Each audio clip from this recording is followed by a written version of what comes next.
His confidence shall be rooted out of his tabernacle, and it shall bring him to the king of terrors. Antichrist's confidence shall be rooted out of his tabernacle, and it shall bring him to the it. What is the it? Wait a minute. Go back up to verse 13. It shall devour the strength of his skin, even the firstborn of death.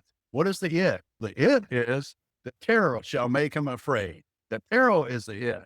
So when you go back down, it says the terror shall bring the Antichrist to the king of terrors. Yes, the devil was a terror, but he ain't the king of terrors. You want to be mean and ugly? You want to, of course, the Lord can't be ugly, but if you want to be mean and you want to play a bad dude, you talk about somebody that's got might. It's the Lord Jesus. You want to see terror? It's the Lord Jesus Christ. But the good thing about the Lord, he's got just as much love. So right there, he brings Satan and all the terror he's ever done and thought he was the king of terror. He going to bring that terror right there before the king of terrors. He going to put him in check. Can you imagine when God shows himself to be who he is? And then you put together, that's the same God that came down here and died and paid for my sin. And have I taken this thing a little bit too lightly? Look at verse 15. It shall dwell in his tabernacle because it is none of his. So it right here, the Antichrist comes in and he sits in the tabernacle. And it's not his tabernacle. In other words, that's when the abomination of desolation takes place. He goes into the temple, sits down on the mercy seat,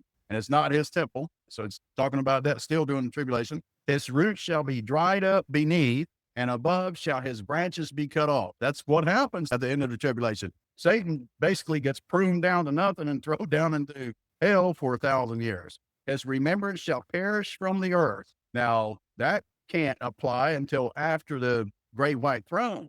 So it's something that's written there if it keeps going the way it's going. But he still has a free choice. God's given him a free choice.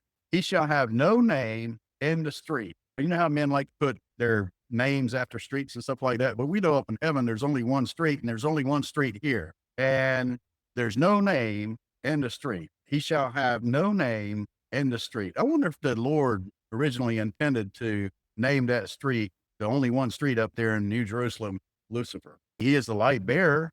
In that city, you have the Lord Jesus Christ. There's no need of the sun. He's the light thereof. And here's a street that you walk on. Can you imagine who would need street signs or who would need street lights? How about if the street was Lucifer? We always got a bad connotation of who Lucifer was. Lucifer was a light bearer. What if the whole street, this pure gold street, was lit up as a translucent light? You talk about something you haven't seen yet. There's so much stuff on the other side. And when you read it, I like to read it for what it says and try to imagine how's that like.